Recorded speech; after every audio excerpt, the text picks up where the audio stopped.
eminente procurador, senhores advogados, advogada presente. O que me traz nesta manhã a esta Câmara é exatamente em busca da liberdade do paciente Ricardo Anacleto.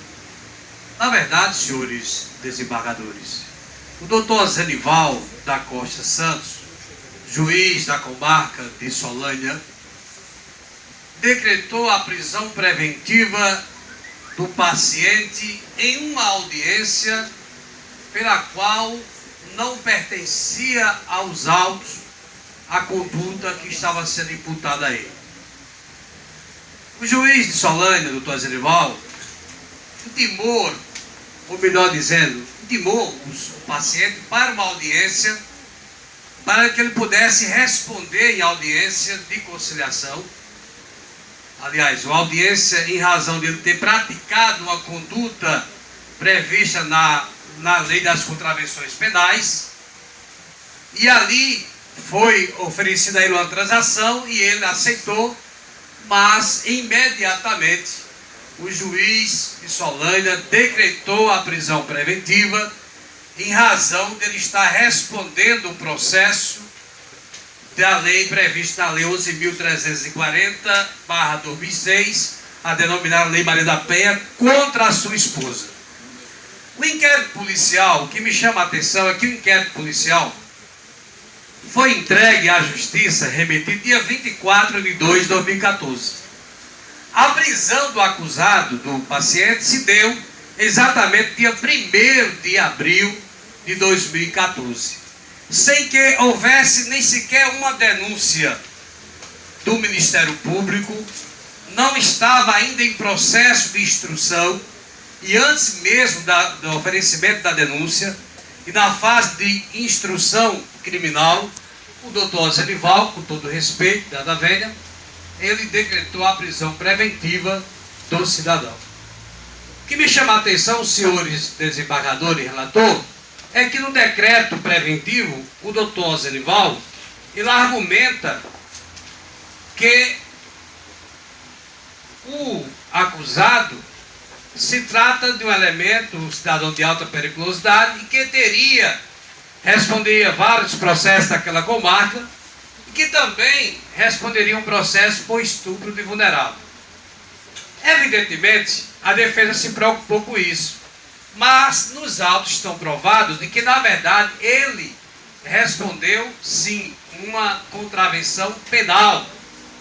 E eu tive a preocupação de ir no cartório da comarca de Solânia requerer uma certidão carcerária, e me forneceu a chefe do cartório dizendo que, na verdade, eu não fiz constar dos autos hoje, porque na resposta do eminente magistrado, doutor Zenival, ele ele deixou de informar o que ele havia dito no decreto preventivo.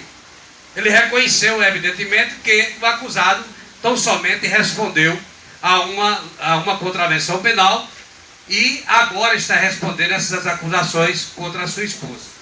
Sendo assim, a defesa entende que não trata de reincidente. Não se trata do paciente reincidente. Uma contravenção penal e um crime não é reincidência. Reincidência seria uma contravenção penal e uma contravenção penal, ou um crime e uma contravenção penal. Então, tecnicamente, nós podemos considerar que o paciente é primário, não tem antecedentes, só consta nos autos tão somente este crime que responde, porque a contravenção penal ele já respondeu. Evidentemente não cumpriu a pena pecuniária porque está preso, recolhido na cadeia pública da comarca de Guarabira, há quase 120 dias, sem que houvesse a primeira audiência.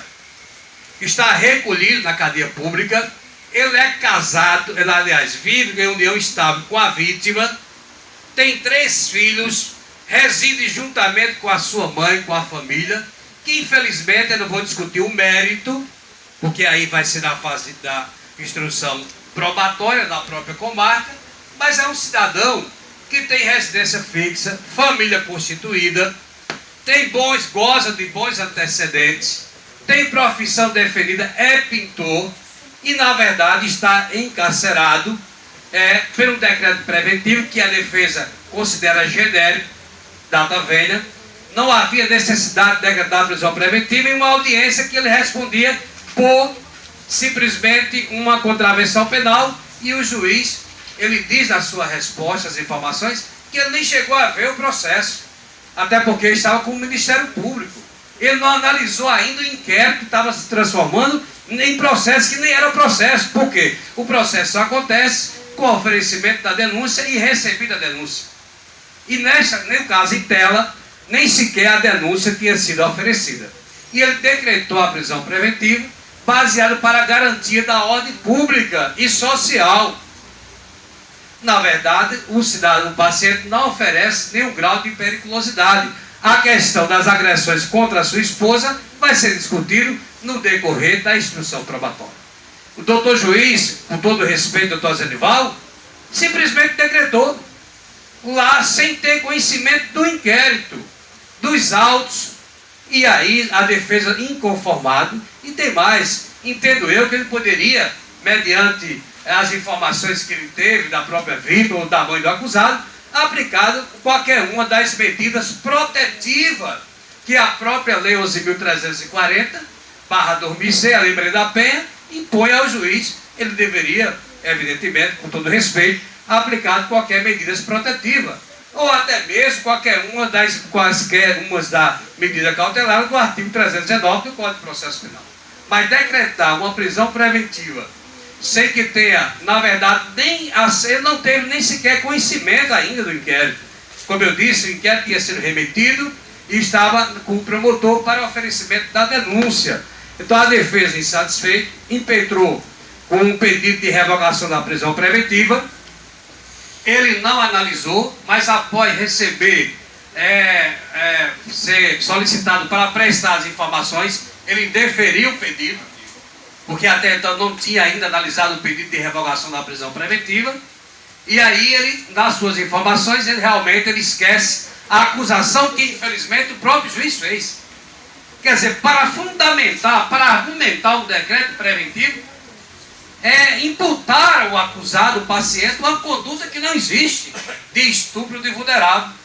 Ele disse no seu decreto preventivo, Vossa Excelência pode até perceber, só que ele se retraiu, evidentemente, a prestar as informações, ele não mais repetiu o que ele disse no decreto preventivo. Então, a defesa impetrou realmente com esse habeas corpus para buscar a liberdade do senhor Ricardo Anacleto, no sentido que ele possa aguardar.